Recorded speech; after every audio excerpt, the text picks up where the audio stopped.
Welcome back to another interesting tutorial about Google Apps tips and tricks. And in this video, I will show you how to simply activate your Google Workspace for better and improved productivities of using Google Apps across the web.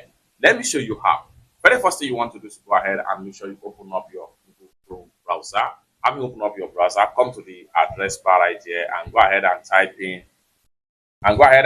in Workspace dot google.com and then go ahead and make sure you hit enter. And in a few seconds, it's going to take you to official webpage of Google Workspace right here, just like what you see right here. Then you can scroll down and check out some of the stuff you are getting if you activate your Google Workspace. The better way to work, join millions of business that run on premium version of Gmail, Calendar, Drive, Meet, and more. Focus on getting results instead of looking for information with helpful personalized AI. So you have to make sure you scroll down right here, and these are all apps that you can use the Google Workspace with immediately you activate the setup. So with that, you can scroll down right here and check on different package available for these options right here. Starter pack is $7, while the standard pack attracts with $14, and the plus right here attract with $22. Then premium, as the case may be. You can scroll down and check on the package and compare and contrast and go ahead and choose any of the package that is going to be suitable for your organization right here. If you want to go ahead with starter pack, what you need to do is go ahead and click on get started.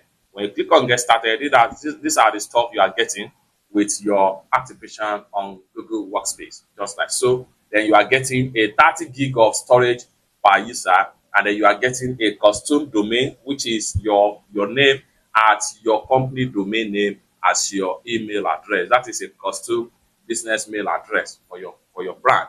Meeting with noise cancellation, Google Nest Gen AI, expanded access to modules and features like Gemini AI in Gmail as much as possible and as the case may be. However, what you need to do right here is to go ahead and click on this check mark right here. I would like to receive feature announcements, offer, and opportunity to share feedback. This allows you to have access to some of the latest features and more additional tools into this package. Once you're satisfied with the terms of service and everything about the price right here, you are paying the sum of 14.58 pound or euro. This is depends on the region as the case may be. So go ahead and click on try at no cost for 14 days, which simply means that the first 14 days you activate this, you are paying nothing. So after the 14 days, the Google will start charging you based on the provided account you submit for this particular package right here. It's that simple. Let me know what you think about some of these Google Workspace feature in the comment section down below. For more useful tools like this about Google, consider to subscribe. Thank you so much for watching, and I hope to see you in my next video.